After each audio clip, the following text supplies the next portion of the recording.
Justice for all के banner तले आपकी आज बहुत सारे जो संत आसाराम जी बापू के शिष्य हैं उन्होंने आवाज़ सुनी।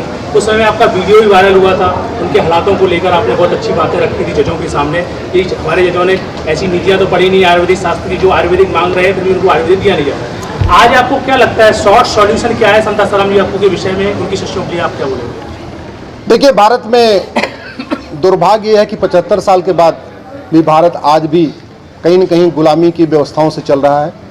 गुलामी की शिक्षा है, गुलामी की चिकित्सा है, गुलामी की न्याय व्यवस्था है, गुलामी की पुलिस व्यवस्था है, गुलामी की प्रशासनिक व्यवस्था है।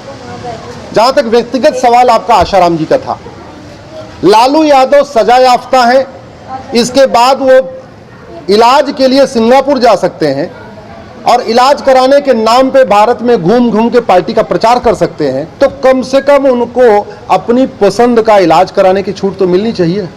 आतंकवादियों को बिरयानी की छूट मिल सकती है, आतंकवादियों को अपनी पसंद का कपड़ा पहनने की छूट मिल सकती है। कई सारे मैंने बहुत माफियाओं को देखा है जिनको पैरोल मिली है घर में जाके परिवार के साथ रहने के लिए, बच्चा पैदा करने के लिए पैरोल मिला। तो मतलब कपड़ा पहनने के अपराधियों को, माफियाओं को कपड़ा पहनने की छूट मिल सकती है, अपनी पसंद का भोजन करने की छूट मिल सकती है, घर जाने की छूट मिल सकती है, शादी विवाह में जाने के लिए छूट मिल सकती है।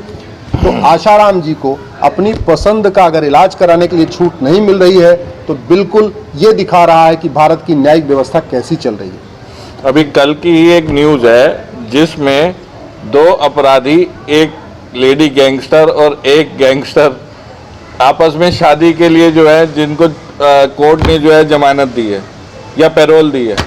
तो क्या इस व्यवस्था के ऊपर इतना भी वो नहीं है कि भाई आप आशाराम जी बापू को लिए जो है आवाज़ उठा सकें कि भाई हम जो है बापू जी को न्याय दिलाना चाहते हैं सिर्फ इस बेस पे कि उनको अपना इलाज कराने की अनुमति मिले। सबसे बड़ी बात यह है कि आशाराम बापू अगर कहते हैं हमको विदेश में इलाज कराना है तो भी बात समझ में आती।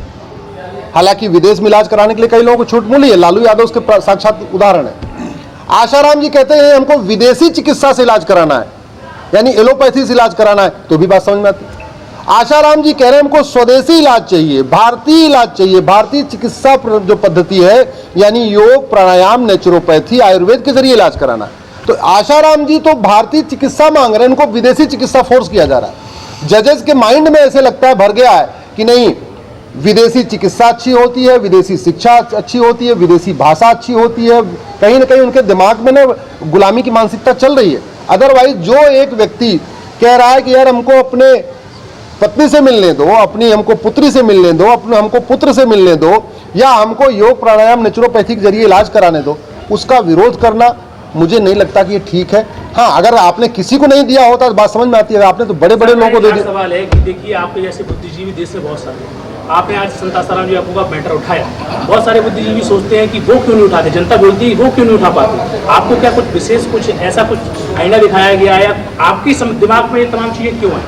तो लोग सोचते हैं कि आखिर इतने बड़े जो कंट्रोवर्सी सब्जेक्ट है हम क्यों छुए, आखिर वो लोग आवाज़ क्यों नहीं उठा पाते? आपके ऐसे बहुत सारे बुद्धिजीवी भारत देश में नहीं, क्यों नहीं बन पाते? देखिए, भारत में पहले भी लोग राजाओं के गुलाम थे, अब पॉलिटिकल पार्टियों के गुलाम हो गए। सामान्यतः ज़्यादातर बुद्धिजीवी दल गुलाम है। वो अगर अखबार में लिखते हैं तो पार्टी के हिसाब से लिखते हैं, बोलते हैं तो पार्टी के हिसाब से लिखते हैं। उनको लगता है कि फला नेता नाराज़ हो जाएगा, फला पार्टी नाराज़ हो जाएगी, या फला फला फला नाराज़ हो जाएगा। दुर्भाग्यवश जिसको आप बुद्धिजीवी कहते हैं, या तो वो पैसे के लिए लिखते हैं बोलते हैं, या तो पार्टी के लिए लिखते हैं बोलते हैं, या नेता के लिए लिखते बोलते हैं। कड़वा सच बोलने की हिम्मत कहीं ना कहीं कम हो गई है, और इसलिए कम हो गई कि जो कड़वा सच बोलता है उसको बहुत